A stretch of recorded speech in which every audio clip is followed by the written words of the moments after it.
Es la última sesión de la mañana. La siguiente plática va a estar a cargo de Juan Pablo.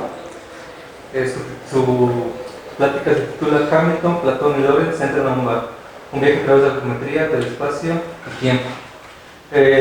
Los invitamos a que pongan atención a la plática porque al final va a ser una pregunta respecto al contenido y la persona que responde correctamente lo vamos a regalar una libreta. Bienvenido. Sí. Gracias. Ok, pues voy a empezar con unas transformaciones geométricas muy interesantes que se llaman transformaciones de Möbius. Y las transformaciones de Möbius, para quienes hayan llevado variable compleja ya, son transformaciones de esta forma.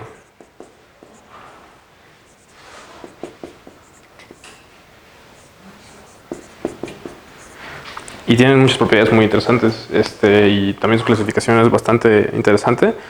Y lo que tienen es que, pues, vistas en el plano complejo se ven bastante complicadas, pero tienen esta cosa muy especial de que cuando se asocia como una matriz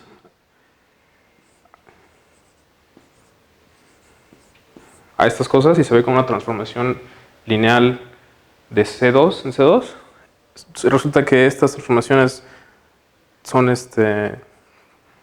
transformaciones lineales de C2, ¿no? Entonces está muy bonito eso porque usando coordenadas proyectivas podemos sacar una relación como muy muy explícita de esto, ¿no? O sea, como si expresamos como un vector a un número complejo como el cociente de dos números, entonces vamos a tener que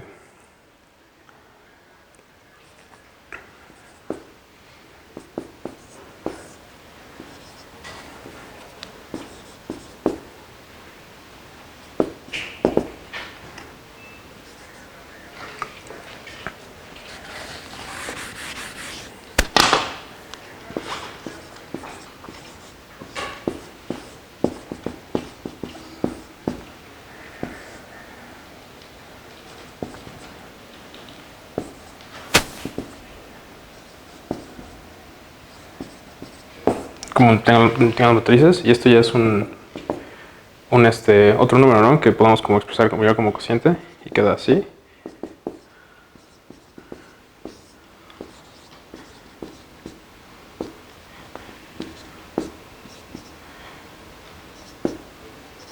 Y nada más usando que esto, como esta relación de aquí, podemos obtener esta misma transformación, ¿no? O sea, como nada más sustituyen y despejan y les queda esto mismo. Entonces es muy padre porque ya es introducir como coordenadas proyectivas complejas para estudiar estas transformaciones. Y entonces está muy padre porque voy a borrar tantito esto. Los dibujos de las clasificaciones son muy interesantes y voy a hablar específicamente de dos tipos de transformaciones de Möbius, que son la elíptica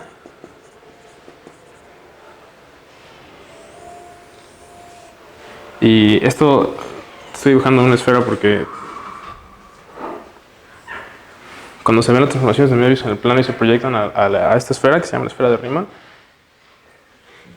se puede ver que son como transformaciones muy sencillas de la esfera. Por ejemplo, estas transformaciones elípticas, que se ven como círculos así, son solo estas trayectorias en la esfera. Y si se rota la esfera,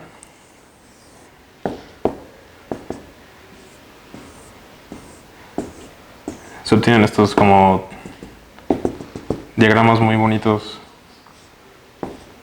de círculos.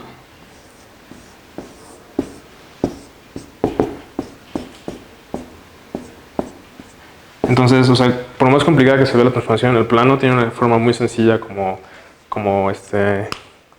isometrías de esta esfera. Y en particular estas transformaciones elípticas son muy interesantes porque las podemos caracterizar con el producto interior complejo que tiene esta forma, donde P y Q son vectores, y Q es la transpuesta, estrella es la transpuesta conjugada de P. Entonces podemos caracterizar a las rotaciones como las transformaciones que dejan invariante el producto interior del espacio, donde hace una matriz. Entonces esto queda así, y queremos que sea igual a esto. Entonces vemos que estas dos matrices tienen que cumplir esto, que significa que sean matrices unitarias. Y les ahorro la cuenta, pero las matrices unitarias acaban teniendo esta forma muy especial.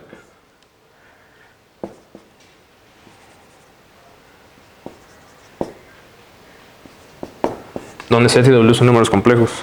Entonces, esto es muy interesante porque si Z y W son reales, esta matriz les devuelve la definición matricial de los números complejos, que son rotaciones de plano. Y esto son pues rotaciones del espacio, ¿no? Entonces es como una extensión como muy natural de los números complejos. Y bueno, esto lo podemos descomponer en si Z es igual a A y B, W es igual a C, o digamos, sí, B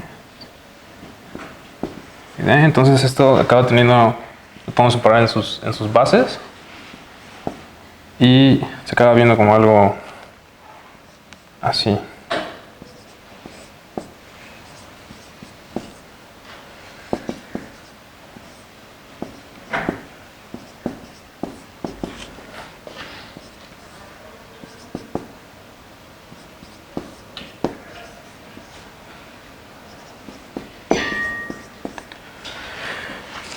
Entonces estos son los famosos, o sea, esto lo podemos decir que es un 1, esto es I, y esto es J, y esto es K. Entonces, si alguno de ustedes es físico y ha usado como esta notación de I, J y K para denotar como ejes en el espacio, viene de aquí.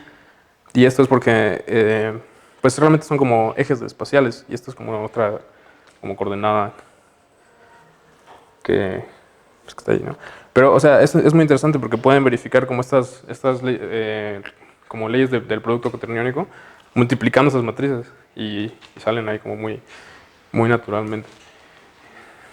Entonces, y estas cosas tienen propiedades muy, muy interesantes porque las rotaciones complejas son muy sencillas. Solo multiplicas un número, un complejo unitario por otro número complejo y lo rota, ¿no? Pero aquí tienen una forma un poco más complicada. Y pues para propósitos de la plática vamos a como restringir las rotaciones, digo, los cuaterniones, a los cuaterniones puros, o sea, imaginarios, que son los que no tienen esta como entrada como real, digamos. Entonces, si definimos como una rotación de ese espacio que cuaterniones imaginarios, como así, donde V es un eje que está determinado por estos números y θ es un ángulo. Entonces, igual pueden hacer las cuentas, pero son como muy largas y tediosas. Y al final acaba dando esta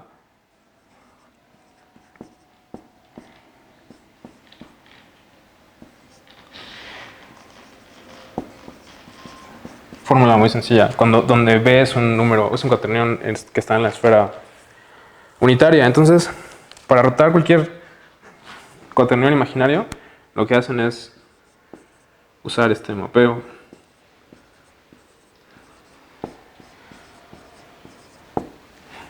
Y eso lo rota este ángulo por este eje.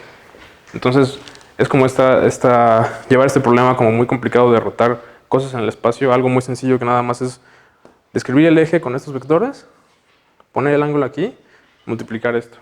Y eso ya rota cualquier vector como en el espacio.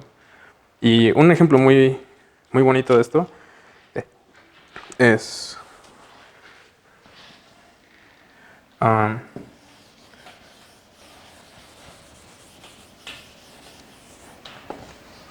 es si alguno ha llevado teoría de grupos y han hecho estas cuentas como de las rotaciones del tetraedro y esto, se puede hacer muy fácil aquí y aparte sale algo muy, muy fantástico de hacerlo.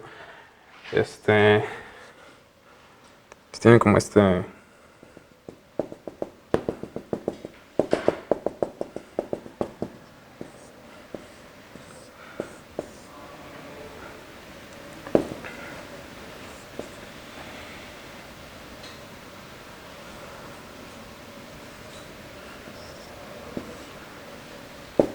tetraedro, y esto es como el eje, digamos, I, J y K. Entonces, a este vértice lo podemos llamar, está del lado negativo J, entonces es I lado positivo I, entonces es I menos J menos K. Esto es menos I más J menos K. Y este vértice es I menos J más K. Y los ejes de rotación, los ejes de simetría del tetraedro están en los vértices del cubo y en estas como ejes donde dibujamos el tetraedro. Entonces vamos a tener que, si nombramos todos los ejes de simetría, digamos, o sea, estos básicamente son como combinaciones de sumas y restas de los cuaternarios I, J y K. Entonces vamos a tener estos ejes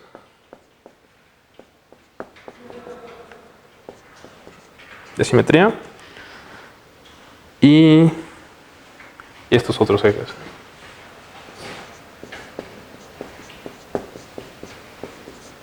Entonces esto aquí son comas indicando que es este y esta es como todas las combinaciones de sumas y restas de esos cuaternarios. Entonces, si hacemos igual las cuentas, o sea, estas rotaciones son de pi, por un ángulo de pi, ¿no? Porque se rota así el tetraedro. Y estas son de 2 pi tercios, porque se puede rotar 3 veces por estos ejes. Entonces, igual ahorrando las cuentas, justo con esta definición que voy a poner aquí abajo, para que sea más claro, creo.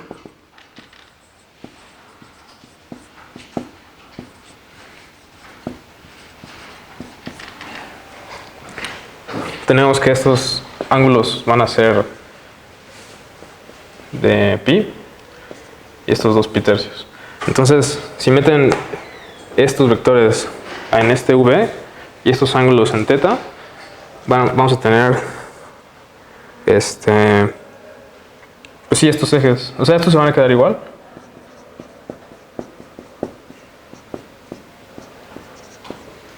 Y vamos a tener este eje, estos extra.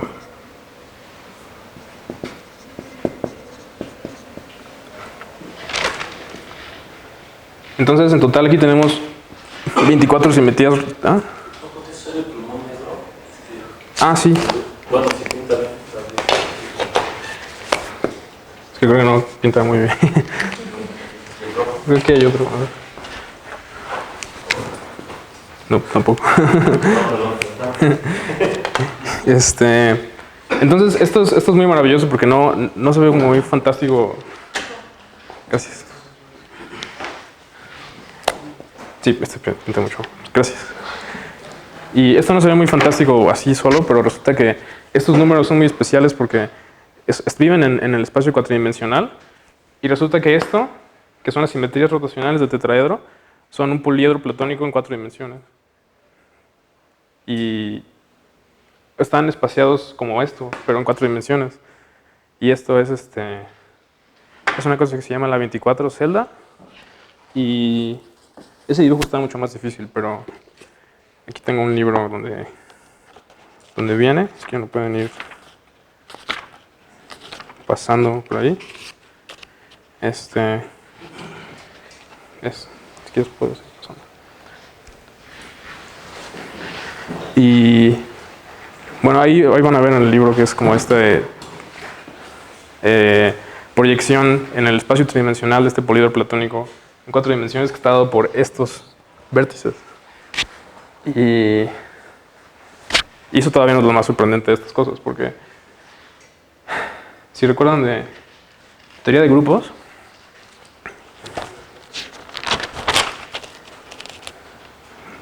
podemos agarrar, digamos, un círculo en el plano complejo que esté metido en los cuaterniones, que tenga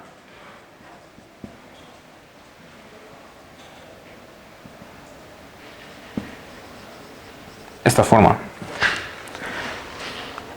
Nada nuevo ahí. Y si agarramos un cuaternión unitario, Q, digamos,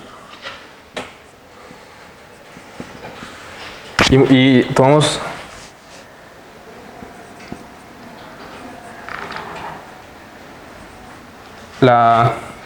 esta como clase de todos estos elementos, sabemos por teoría de grupos que esta da grupos disjuntos, ¿no? Da como clases de equivalencia.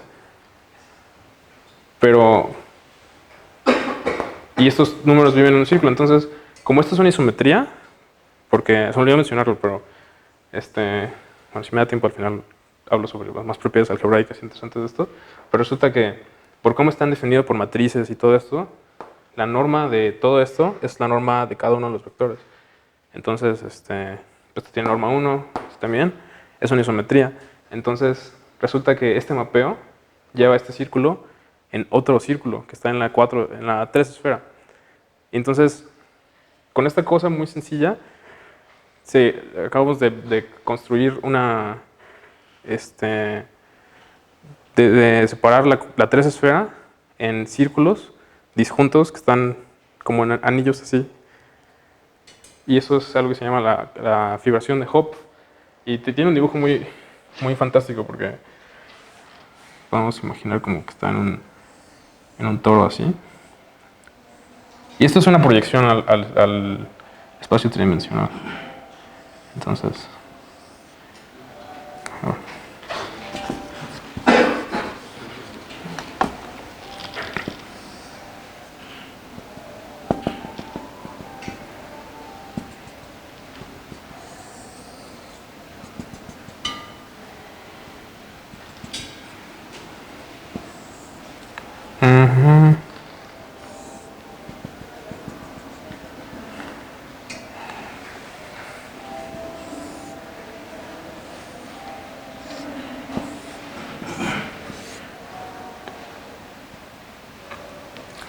bueno, sí, más o menos da la idea de que es como un montón de anillos como que están como esos trucos de magia que hacen los magos en el toro, que van como creciendo y ninguno se toca nunca, pero todos están como no sé cómo se llama eso,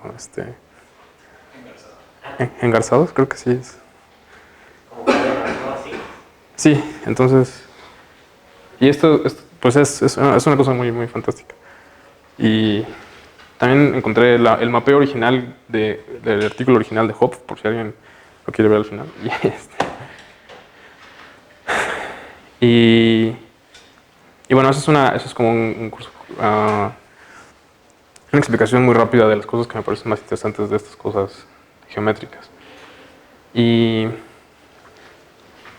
bueno, ahora va la siguiente transformación de Möbius de la que quiero hablar, que es la transformación hiperbólica.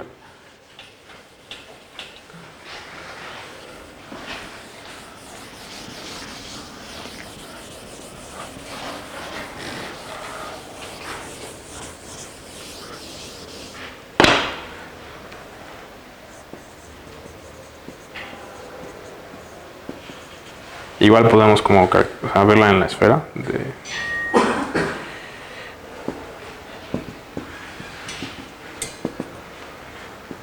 y esto lo que tiene es que va como así.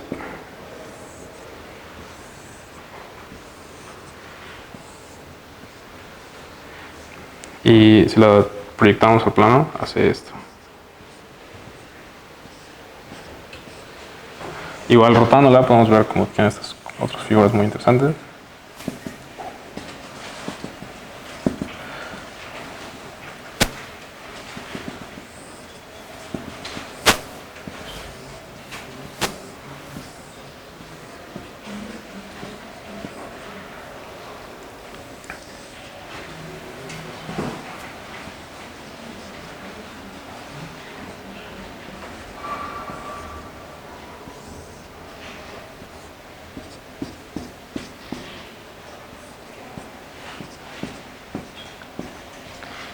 Y sí, entonces son como estos círculos que pasan como por dos puntos y van como variando de así para acá. Y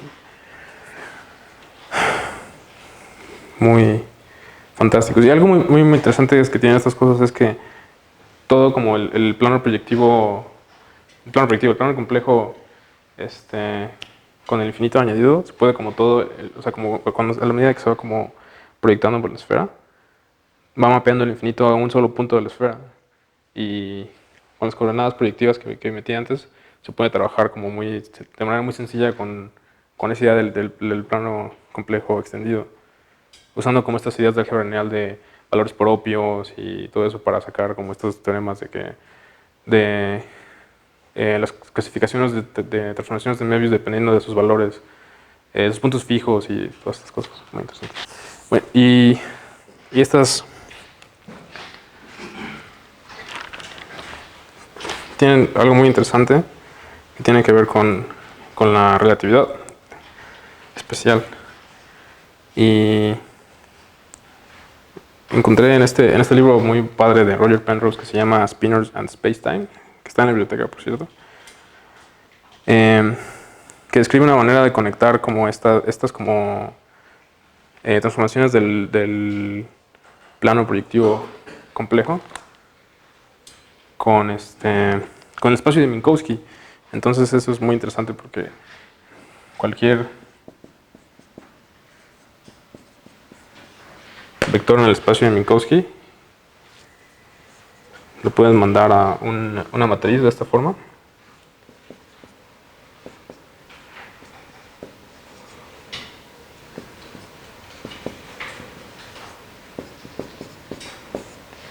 Y definir el mapa de espinorial como, bueno, esto digamos es esto.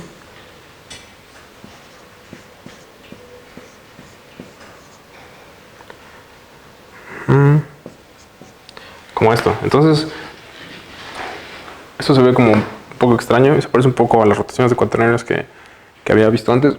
Pero lo que tiene esto es que estas como clases de conjugación, digamos, nos dan estas transformaciones de Möbius, pero en el espacio de Minkowski, que son las transformaciones de Lorentz. Y eso es un resultado muy padre que según Tristan Needham, no es también conocido, yo no sé. Y eso es muy interesante porque lo único que hay que hacer es encontrar como estas matrices apropiadas, digamos, o sea, estas P's con las expresiones matriciales, las transformaciones de Möbius, las podemos meter aquí y hacer este mapeo, esta correspondencia, y esto nos da las transformaciones de Lorentz en el espacio de Minkowski. Y está muy padre porque, por ejemplo, esta transformación elíptica que ya habíamos visto,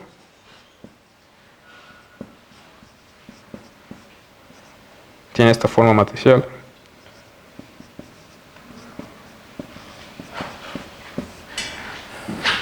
Entonces, si sacan la transpuesta conjugada y multiplican por un vector de esta forma, por la transpuesta conjugada de y luego llevan lo que les dé de regreso al espacio de Minkowski, esto les da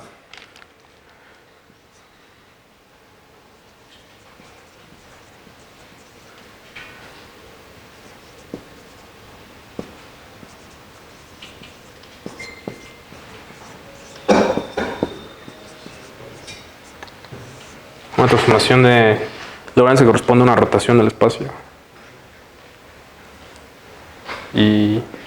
Y estas, las hiperbólicas, tienen esta forma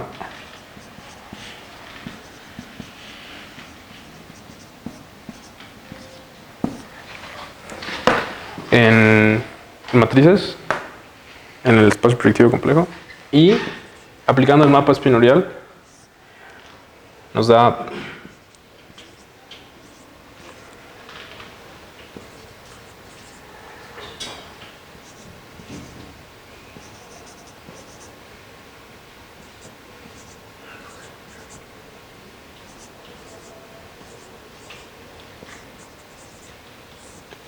que es el famoso boost de Lorentz en el espacio de Minkowski.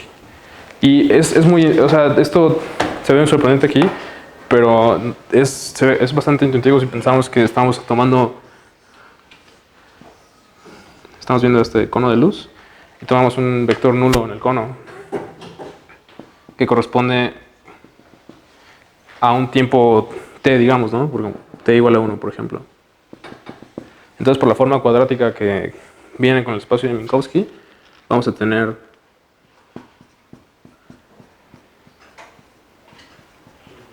esto, que tiene solución aquí y aquí. Y bueno, esto realmente es un dibujo, es un cono como en 4 dimensiones, ¿no? Pero esto es una esfera.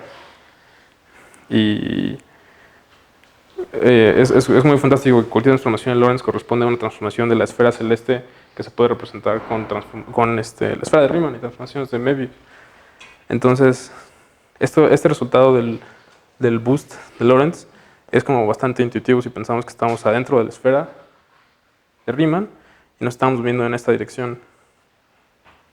Entonces, es un poco contraintuitivo porque lo que esperaríamos que pasara cuando estamos como acelerando hacia un punto en el espacio es que todo lo demás empieza como a hacerse para atrás. Pero esto nos dice que cuando estamos acelerando por acá, todo el espacio lo vemos contraerse en un punto. Y bueno, o sea, como un extra ahí es padre porque esta otra transformación de loxodrómica, que es una espiral, es una composición de esta boost y de una rotación de Möbius. Y bueno, o sea, las cuentas de esto son mucho más sencillas que trabajar en el espacio de Minkowski, por ejemplo. Y claro que estamos trabajando con una versión restringida del grupo de Lorentz, que se llama SO más 3. Pero, o sea, todo esto justo nos dice que es isomórfico. Sí, que es isomorfo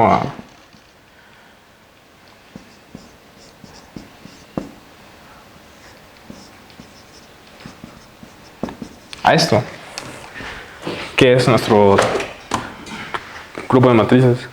Y bueno, esto es porque el kernel de esta transformación es esto. Entonces, por el primer teorema de isomorfismo podemos sacar esto y pues ya, ¿no? Nos da este resultado.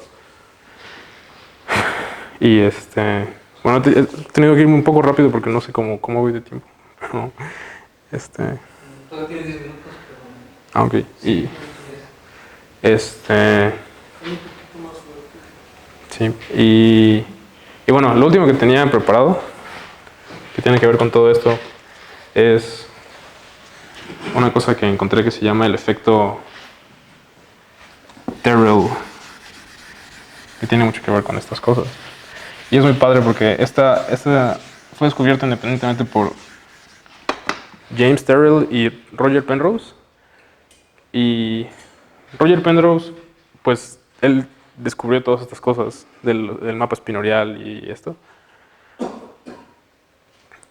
Y también descubrió que... ¿Alguien aquí es físico? ¿Nadie es físico? Ok.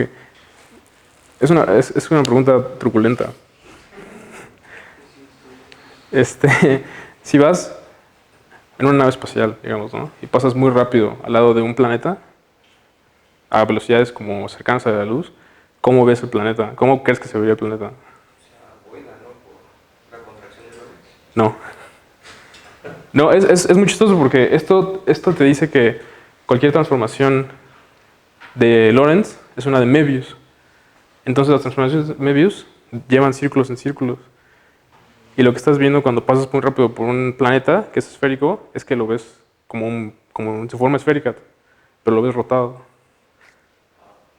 Entonces, eso es muy interesante porque Roger Penrose lo demostró con estas cosas y James Terrell tenía un argumento geométrico muy sencillo y muy bonito, que es imaginar que estás viendo como una caja, un cubo que va pasando enfrente de ti, muy lejos, y lo ves con binoculares con mucha magnificación. Entonces, si va pasando muy lento enfrente de ti, ves nada más la cara del cubo que está frente de ti. Pero si va pasando muy rápido, el cubo emite luz de todos lados, ¿no? Para todos lados. Entonces, para que veas el cubo, todos los fotones te tienen que haber llegado al mismo tiempo, pero como viajan a una velocidad finita, no pudieron haber salido al mismo tiempo todos. Entonces lo que pasa es que si yo va viajando el cubo, digamos que esta es como...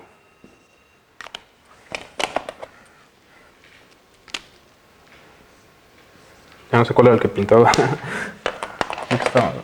Sí. Y esa es como la tapa de arriba y tú estás viéndolo por aquí. Entonces, los fotones que te llegan de aquí tuvieron que haber salido antes que los que te llegan de aquí. Y eso significa que te están llegando de una posición atrasada del cubo. Entonces estás viendo simultáneamente este punto y este punto. Entonces, si lo ves de frente, ya muy rápido, ves como esto. Y resulta que esto sí se contrae por la contracción de Lorentz, pero pasa esta cosa muy sorprendente de que este efecto de retardo de fotones, junto con la contracción de Lorentz, es exactamente el efecto visual de una rotación del cubo. Y por las cosas que había puesto antes, el ángulo en las transformaciones de Lorentz y Möbius era la rapidez o velocidad, no sé cómo el término, es un término físico específico para eso, ¿no? Pero es como la velocidad a la que va el ángulo. Entonces, o sea, igual esas cuentas son muy sencillas de hacer, por si les interesa, pero esto es algo muy sorprendente porque significa que es imposible ver la contracción de Lorentz. Con cualquier instrumento óptico no se puede ver. Se puede medir, pero nunca se puede detectar directamente como...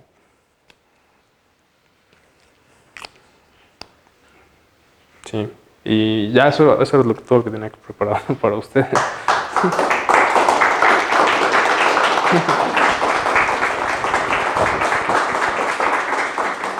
¿Alguna pregunta que quieren hacer a Juan Pablo?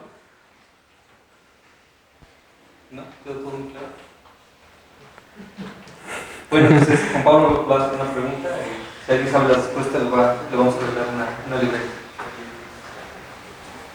Ok, ¿qué les puedo preguntar? Debí guardar la pregunta del planeta para el final, supongo, ¿no?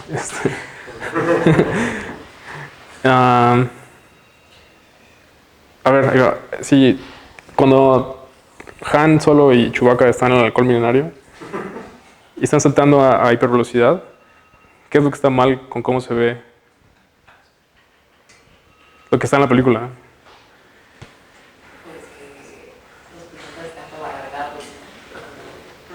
¿Cómo?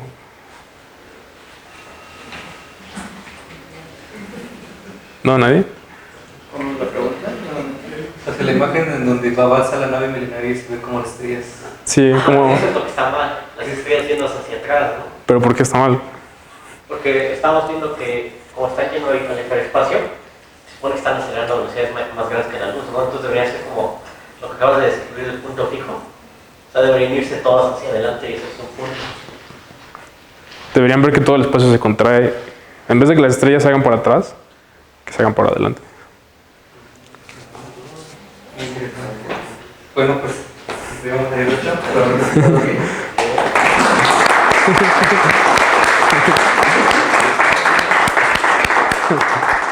Bueno, pues agradecemos a Pablo por su participación y a ustedes por haber asistido.